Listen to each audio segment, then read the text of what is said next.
നിങ്ങൾ എന്നെ അറിയാൻ എൻ്റെ ബാക്ക്ഗ്രൗണ്ട് അറിയാന്നുണ്ടെങ്കിൽ ഞാൻ ആക്സിലറേറ്റർ 85 എന്ന് പറഞ്ഞേക്കുന്ന ഒരു പ്രോജക്റ്റിന്റെ ക്രിയേറ്ററാണ്. ബിസിനസ്സുകാരെ ഞാൻ ക്യാഷ് എടുത്ത് വിട്ടിട്ട് അവർക്ക് അതുകൊണ്ട് സിഗ്നിഫിക്കൻ്റ് ആയിട്ട് ബെനിഫിറ്റുകൾ ഉണ്ടായിട്ടുണ്ട്. അപ്പോൾ അത് ഞാൻ നിങ്ങളോടൊന്ന് അക്നോളജ് ചെയ്യുകയാണ്. അതിനാണ് ഞാൻ ഇതെല്ലാം പറഞ്ഞത്. ടിപ്പിക്കലി ഒരു 100 കോടി രൂപ തൊട്ട് മുകളിലുള്ള ആൾക്കാരാണ് മേജർ ആയിട്ടുള്ള പ്രൈവറ്റ് ആയിട്ട് ഞാൻ വർക്ക് ചെയ്യുന്ന ആൾക്കാർ. ആ പാർട്ണർഷിപ്പിലൂടെ ഏഷ്യയിലുള്ള കമ്പനികളെ കൂടുതൽ നെക്സ്റ്റ് ലെവലിലേക്ക് ഗ്രോ ചെയ്യിക്കാനായിട്ടുള്ള ഒരു പാത്തുമാണ് നമ്മൾ ബിൽഡ് ചെയ്തെടുക്കുന്നത്. അപ്പോൾ അങ്ങനെ വരുമ്പോൾ തന്നെ ഈ പറഞ്ഞ കാര്യം ക്ലിയർ ആണ്. ഫസ്റ്റ് ഓഫ് ഓൾ ഒരു കാര്യം വെച്ചാൽ എന്നെ സംബന്ധിച്ചോളം നിങ്ങൾ എന്നെ അറിയാൻ എൻ്റെ ബാക്ക്ഗ്രൗണ്ട് അറിയാന്നുണ്ടെങ്കിൽ ഞാൻ ആക്സിലറേറ്റർ 85 എന്ന് പറഞ്ഞേക്കുന്ന ഒരു പ്രോജക്റ്റിൻ്റെ ക്രിയേറ്ററാണ്. എൻ്റെ കൂടെ ബിസിനസ് പാർട്ട്നേഴ്സ് ആയിട്ടുള്ള ആൾക്കാർ ഞാൻ ബിസിനസ് പാർട്ട്നേഴ്സിനോട് മാത്രമേ വർക്ക് ചെയ്യാറുള്ളൂ. അപ്പോൾ ആ എൻ്റെ പാർട്ട്നേഴ്സ് ആയിട്ടുള്ള ആൾക്കാർ ടിപ്പിക്കലി ഒരു 100 കോടി രൂപ തൊട്ട് മുകളിലുള്ള ആൾക്കാരാണ് മേജർ ആയിട്ടുള്ള പ്രൈവറ്റ് ആയിട്ട് ഞാൻ വർക്ക് ചെയ്യുന്ന ആൾക്കാർ. അല്ല, ഇപ്പം എനിക്ക് ചോദ്യമുള്ളത്, അങ്ങ് പ്രൈവറ്റായിട്ട് ഓരോ കമ്പനികൾക്ക് വേണ്ടി വർക്ക് ചെയ്യുന്നുണ്ടോ? എന്ന് വെച്ചാൽ അതായത് അങ്ങനെ ട്രെയിനിങ്ങിലേക്ക് വരണമെന്നുണ്ടെങ്കിൽ ഞാൻ ഓർത്തുകൊണ്ടിരുന്നത് കോമൺ ആയിട്ടുള്ള ട്രെയിനിങ്ങുകളാണ് എടുത്തുകൊണ്ടിരുന്നതെന്നാണ്. ഞാൻ ട്രെയിനിങ്ങുകൾ ചെയ്യാറില്ല ഇപ്പം.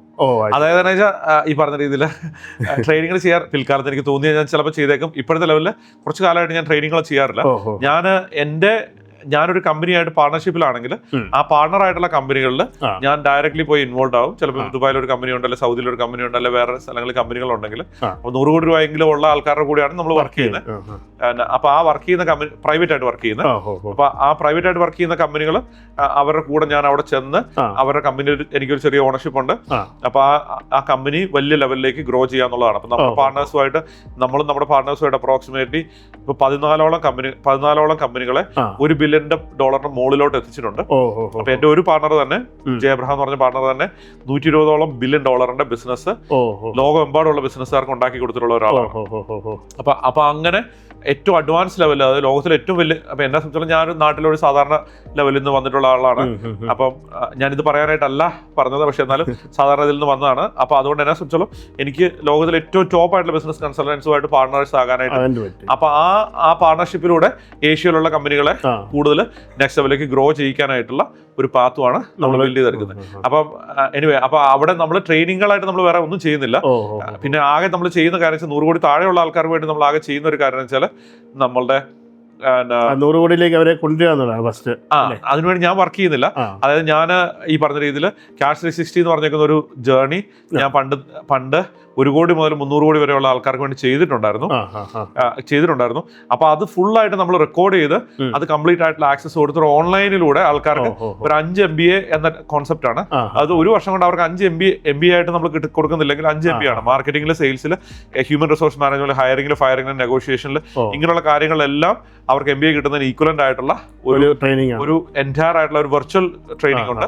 അപ്പൊ അതിനകത്ത് മോർണിംഗിൽ വന്ന് എൻ്റെ ഒരു പാർട്ണർ ആയിട്ടുള്ള സജനാക്കെ വന്നിട്ട് മൊമെന്റം എന്നാണ് ഈ പ്രാക്ടീസിന്റെ പേര്. അപ്പൊ എൻ്റെ മൊമെന്റത്തിലൂടെ അവർക്ക് ക്യാഷ് സിഗ്നിഫിക്കലി ഉണ്ടാക്കാനായിട്ടുള്ള കാര്യങ്ങളെല്ലാം എല്ലാം ചെയ്യുന്നുണ്ട്. അപ്പൊ അതിനെക്കുറിച്ച് ക്യൂരിയസ് ആണെങ്കിൽ ഞാൻ അതിനെക്കുറിച്ച് കൂടുതൽ ആരെങ്കിലും ഉണ്ടെങ്കിൽ നിങ്ങൾക്ക് റീച്ച് ഔട്ട് ചെയ്യാം. പക്ഷെ അല്ലാതെ അതിനകത്ത് ഞാനില്ല, ഞാൻ ഒരാളെ വന്ന് പഠിപ്പിക്കുന്ന ആ ഒരു കാര്യം. അതിലേക്ക് ജോയിൻ ചെയ്യണമെങ്കിൽ എന്താ അതിന്റെ മാർഗം, അതിലേക്ക് ജോയിൻ ചെയ്യാനായിട്ട് താഴെ വല്ല നമ്പർ വല്ല കിട്ടുവാണെങ്കിൽ എന്റെ ടീമിനെ കോൺടാക്ട് ചെയ്ത് കഴിഞ്ഞാൽ എന്റെ ടീം അതിലേക്ക് വരാൻ പറ്റും. പക്ഷെ ഇതിനൊന്നും അല്ല ഞാൻ ചോദിച്ചത്. ഞാൻ പറഞ്ഞതെന്ന് വെച്ചാൽ എന്റെ പാർട്ണർ കമ്പനികളായിട്ടുള്ള ആൾക്കാർ യാഷയുടെ അടുത്തോട്ട് ഞാൻ ആക്ച്വലി വിട്ടിട്ടുണ്ട്.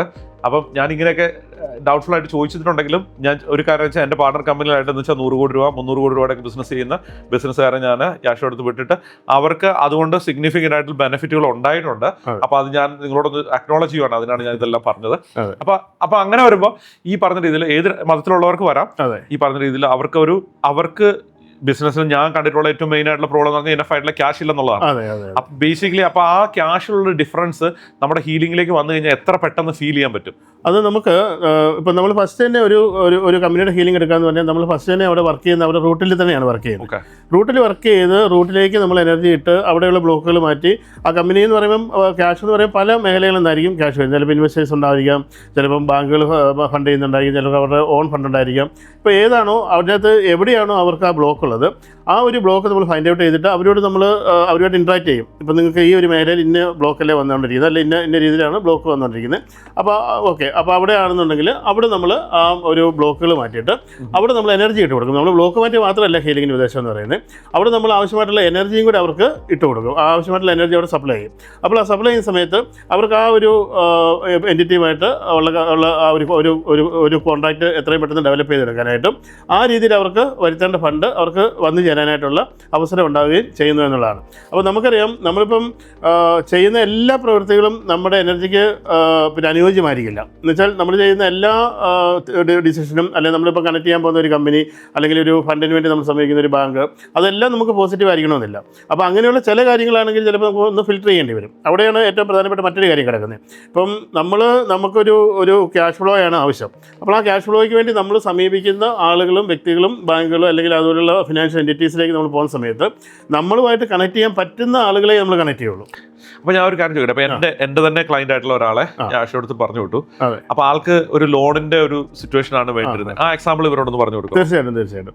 ആ എക്സാമ്പിൾ എന്ന് പറഞ്ഞാൽ അദ്ദേഹം ലോണിന് വേണ്ടി കുറേ നാളുകളായിട്ട് പിന്നെ ട്രൈ ചെയ്യായിരുന്നു. അപ്പം ഓൾറെഡി ഒരു ബാങ്കിൽ നിന്ന് അദ്ദേഹത്തിന് ഒരു നല്ലൊരു ലോണുണ്ട്. പക്ഷേ അതുകൊണ്ട് ഇനഫായിട്ടുള്ള ഫണ്ടില്ല, ബിസിനസ് മുന്നോട്ട് ഓടിക്കാനായിട്ട് പറ്റുന്നില്ല. കാരണം ബിസിനസ്സിൻ്റെ ഗ്രോത്ത് ഇല്ല, ബിസിനസ് ഓരോരുത്തരും സ്റ്റക്കായി നിൽക്കുകയാണ്. അപ്പോൾ അദ്ദേഹം അതിൻ്റെ വലിയൊരു എമൗണ്ടിന് വേണ്ടിയിട്ട് മറ്റൊരു ബാങ്കിനെ സമീപിക്കുന്നു. അപ്രോക്സിമേറ്റ് എമൗണ്ട് എന്താണെന്ന് അവർക്കൊന്ന് അറിയാം. ഏകദേശം ഒരു 10 കോടി രൂപയുടെ ഒരു എമൗണ്ടാണ്. അല്ല, ചെറിയ എമൗണ്ട് അല്ലെന്ന്. അപ്പം നമുക്കറിയാം ഇന്ന് നമ്മുടെ സ്റ്റേറ്റ് ബാങ്ക് പോലുള്ള ബാങ്കുകൾ ഒരു ബിസിനസ്സിലേക്ക് ഒരു 10 കോടി രൂപ ലോൺ കൊടുക്കണമെന്നുണ്ടെങ്കിൽ അവർ ഒരുപാട് പിന്നെ ഇത് ചെയ്യും. അപ്പോൾ അങ്ങനെ ഏകദേശം ഒരു 6 മാസത്തോളം ഈ പറഞ്ഞ പ്രോസസ്സ് നടന്നുകൊണ്ടിരിക്കുകയായിരുന്നു. അപ്പം ആ സമയത്താണ് അതിൻ്റെ ശേഷം എനിക്കൊന്ന് അതിന് 1 മാസം മുന്നെയാണ് അദ്ദേഹത്തെ ഞാനുമായിട്ട് റൂബിൾ കണക്ട് ചെയ്യുന്നത്. അപ്പോൾ അദ്ദേഹം ഇതിലേക്ക് വന്നു കഴിഞ്ഞപ്പോഴത്തേക്കും അദ്ദേഹത്തിന് ഏറ്റവും വലിയ ആദ്യമേ എന്നിലേക്ക് വരുമ്പം ഉണ്ടാകുന്ന അല്ലെങ്കിൽ ഹീലിംഗ് എടുക്കുന്ന സമയത്ത് അദ്ദേഹത്തിന് ഫേസ് ചെയ്യുന്ന ഏറ്റവും വലിയ സ്ട്രഗിൾ എന്ന് പറയുന്നത് ഈ ഫണ്ട് ഫ്ലോ ഇല്ല. അപ്പം ഈ ഫണ്ട് കിട്ടുമോ എന്നുള്ള ഒരു പ്രശ്നമായിരുന്നു. അപ്പം നമ്മൾ അതിന് വേണ്ടിയിട്ട് സ്പെഷ്യലായിട്ടുള്ള ഒരു ഹീലിംഗ് സെഷൻ ഇടുകയും അങ്ങനെ ഫസ്റ്റ് ഫണ്ടിലേക്ക് നമുക്ക് അവരിലേക്ക് എത്തിക്കാനായിട്ട് അവിടെ ഉണ്ടായിരുന്ന തടസ്സങ്ങളെല്ലാം ഓരോന്നായിട്ട് നമ്മൾ ക്ലിയർ ചെയ്തതിന് ശേഷം ആ ഫണ്ടുമായിട്ട് ആ ഒരു ബാങ്കുമായിട്ട് അതിനെ കണക്ട് ചെയ്ത് എനിക്ക് തോന്നുന്നത് അദ്ദേഹം ഒരു 3 മാസം കഴിഞ്ഞ് നടക്കുമെന്ന് പ്രതീക്ഷിച്ച ഒരു കാര്യം 15 ദിവസത്തിനുള്ളിൽ ആദ്യത്തെ ഫണ്ട് വന്നു. അതിനകത്ത് ഏറ്റവും വലിയ നമ്മൾ കാണേണ്ട മറ്റൊരു പ്രധാനപ്പെട്ട കാര്യം എന്താ അറിയോ, അദ്ദേഹത്തിന് ആ ഒരു ഫണ്ട് ലഭിച്ചു കഴിഞ്ഞപ്പം ബേസിക്കലി അദ്ദേഹം കംഫർട്ടായി.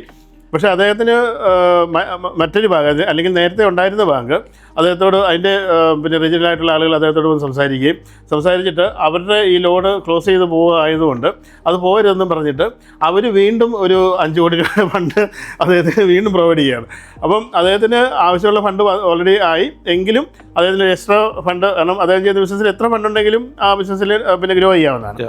അങ്ങനെ വീണ്ടും ആ ഒരു എക്സ്ട്രാ ഫണ്ടും കൂടി വന്നു എന്നുള്ളതാണ് അതിനകത്ത് ഏറ്റവും വലിയൊരു. ഇത് രണ്ടും ഞാൻ പേഴ്സണലി വെരിഫൈ ചെയ്തിട്ടുള്ള എനിക്കറിയാവുന്ന കാര്യം തന്നെയാണ്. അപ്പോൾ എനിക്കറിയത്തില്ലാത്ത യാഷയുടെ ഒരു ബിസിനസ്സിലെ ഏറ്റവും ഇൻട്രസ്റ്റിംഗ് ആയിട്ടുള്ള സ്റ്റോറി എന്താണ്? അതായത് എന്താ വെച്ചാൽ ഈ ഹീലിംഗ് എക്സ്പീരിയൻസിലൂടെ അല്ലെങ്കിൽ ഈ ബിസിനസ്സിൽ എനർജി ഇട്ട് കൊടുക്കുന്നതിലൂടെ ഒരു ബിസിനസ്സുകാരൻ ഉണ്ടാക്കുന്ന ഏറ്റവും വലിയ ഒരു സ്റ്റോറി അതെന്ന് പറഞ്ഞാൽ, ഇപ്പം ഞാൻ ഈ ഏകദേശം ഒരു വർഷം മുന്നേ ഞാൻ ഹീലിങ്ങിന് വേണ്ടിയിട്ട് എൻ്റെ അടുത്ത് ഒരു കമ്പനി വരികയും ആ കമ്പനി എന്ന് പറയുന്നത് ഈ മെറ്റ ഉൾപ്പെടെയുള്ള കമ്പനികളുമായിട്ടുള്ള ഒരു ബിസിനസ് ഡീലിങ്ങിലേക്ക് പൊയ്ക്കൊണ്ടിരിക്കുകയായിരുന്നു. അപ്പോൾ അതൊരു വളരെ ഡിഫറൻ്റ് ആയിട്ടുള്ളൊരു ഐഡിയ ആയിരുന്നു. ശരിക്കും പറഞ്ഞാൽ ഒരു ചെറിയ പ്രായമുള്ള ഒരു കുട്ടിയുടെ ഐഡിയ, ഒരു എക്സ്ട്രാ ബ്രെയിനിൽ നിന്ന് വന്ന ഒരു ഐഡിയ ആയിരുന്നു. അത് സാധാരണ ഇപ്പോൾ നമ്മുടെ പോലും ബ്രെയിനിൽ വരാത്ത കാര്യങ്ങളാണ്.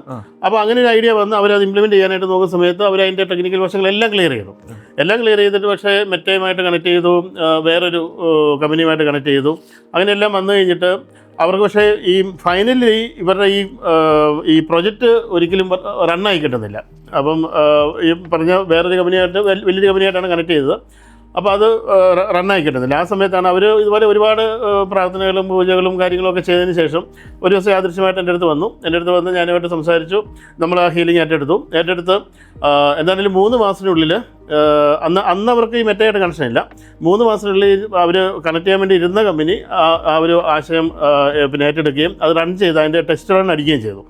ടെസ്റ്റ് റൺ അടിച്ചു കഴിഞ്ഞിട്ട് ഏകദേശം ഒരു 2 മാസത്തോളം ടെസ്റ്റ് റണ്ണിൽ കടന്നു. അപ്പം അവർക്ക് ഫണ്ടൊന്നും വരുന്നില്ല. അങ്ങനെ ഈ ടെസ്റ്റ് റൺ വിജയിച്ചെങ്കിൽ മാത്രമേ ഈ കമ്പനി ഏറ്റെടുക്കുള്ളൂ. ഏറ്റെടുത്താൽ മാത്രമേ ഇവർക്ക് ഫണ്ട് ഉണ്ടാവുള്ളൂ. അപ്പോൾ അങ്ങനെ അവർ നന്നായിട്ട് സ്ട്രഗിൾ ചെയ്യുന്നുണ്ടായിരുന്ന സമയത്ത് എന്താണേലും ആ ഒരു ടെസ്റ്റ് റൺ വിജയിച്ചു. അവർക്ക് ആദ്യത്തെ ഫണ്ട് വരാൻ തുടങ്ങിയത് അത് ഹ്യൂജ് ഫണ്ട് വരുന്നൊരു കാര്യമാണ്. അപ്പം അവർക്ക് പക്ഷേ ഫസ്റ്റ് അവർക്ക് ഹ്യൂജ് ഫണ്ട് വന്നില്ല, ചെറിയ എമൗണ്ടുകൾ വരാൻ തുടങ്ങി. അങ്ങനെ വന്ന് അത് നടന്നുകൊണ്ടിരിക്കുന്ന സമയത്ത് വളരെ ആദർശമായിട്ട് മെറ്റയിൽ നിന്ന് അവർക്കൊരു ഓഫർ വരികയാണ്. മെറ്റ എന്ന് പറയുന്ന കമ്പനിയിൽ നിന്ന് അവർക്ക് ഓഫർ ചെയ്യാം. നമുക്കറിയാം മെറ്റ എത്ര വലിയ കമ്പനിയാണെന്നുള്ള നമുക്കറിയാം. അതിൽ നിന്ന് അവർക്കൊരു ഓഫർ വരികയും അതുമായിട്ട് അവർ കണക്ട് ചെയ്യുകയും അങ്ങനെ ഒരു വലിയൊരു ഫണ്ട് അവർക്കൊരു ഡെയിലി പറഞ്ഞാലും വലിയൊരു ഹ്യൂജ് എമൗണ്ട് അവർക്ക് വരുന്ന രീതിയിലേക്ക് ആ കമ്പനിയെ നമുക്ക് മാറ്റാനായിട്ട് പറ്റി. അത് പറഞ്ഞാൽ ഞാൻ പോലും വിശ്വസിക്കാത്ത ഒരു എനർജി ഫീലാണ്. കാരണം നമ്മൾ അതിനുവേണ്ടി വർക്ക് ചെയ്തു ഒരുപാട് വർക്ക് എന്ന് പറഞ്ഞാൽ രാവിലെയും വൈകിട്ടും ഈ പറഞ്ഞ പോലെ മണിക്കൂറുകളോളം ഇരുന്ന് അതിനുവേണ്ടി ഹീൽ ചെയ്ത് ആണ് അത് ശരിയാക്കിയത്.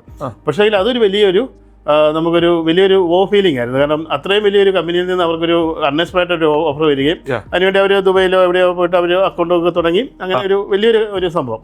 അപ്പോൾ അത് ഈ പറഞ്ഞ പോലെ നമ്മൾ ഒരു ബിസിനസ്സുകാർക്ക് വേണ്ടിയിട്ട് ഹീൽ ചെയ്താൽ എത്രമാത്രം അവരുടെ ജീവിതത്തിലേക്ക് അല്ലെങ്കിൽ അവരുടെ ബിസിനസ്സിലേക്ക് നമുക്ക് എനർജി ഇട്ട് അവരെ ഡെവലപ്പ് ചെയ്യാൻ പറ്റുമെന്നുള്ള എൻ്റെ ഒരു ഉത്തമ ഉദാഹരണമായിരുന്നു ആ ഒരു സബ്ജക്റ്റ്. അങ്ങനെ ഒരുപാടുണ്ട് കേട്ടോ, ഞാനത് നമുക്ക് എല്ലാം റിവീൽ ചെയ്യാൻ പറ്റില്ല. തീർച്ചയായിട്ടും. അപ്പോൾ നമ്മുടെ ഫൈനൽ ക്വസ്റ്റിനിലേക്ക് നമ്മൾ പോകാൻ പോവാണ്. ജെഫസോസിന് പേഴ്സണലി എനിക്ക് അറിയത്തില്ലെങ്കിലും എനിക്ക് ഒരു ഫ്യൂ ബില്യനേഴ്സുമായിട്ട് ഇന്ററാക്ട് ചെയ്യാനുള്ള ഓപ്പർച്യൂണിറ്റി കിട്ടുന്നുണ്ട്. ഞാൻ സാധാരണ വളരെ ലോജിക്കലായിട്ട് തിങ്ക് ചെയ്യുന്ന ഒരു മനുഷ്യനാണ്. ഞാൻ സാധാരണ വളരെ ഈ പറഞ്ഞ രീതിയിൽ ബുദ്ധിപരമായ ബിസിനസ്സിനെ കാണാൻ നോക്കുന്ന ഒരാളാണ്. അമൃതാനന്ദമയി അല്ലെങ്കിൽ ഈ ഫീമെയിൽ സ്പിരിച്വൽ ടീച്ചർ പറഞ്ഞു നിന്റെ ലൈഫ് നെക്സ്റ്റ് ലെവലിലേക്ക് മാറാൻ പോവാണ്. ഞാൻ അവർക്ക് എക്സാക്ട് ആയിട്ട് സൊല്യൂഷൻ പറഞ്ഞു കൊടുക്കും. അവരത് കേട്ടുകൊണ്ട് വീട്ടിൽ പോകും, ഒരു കാര്യം ചെയ്യുമല്ല. Yasha Living, synchronizing the art, tactics and spirituality.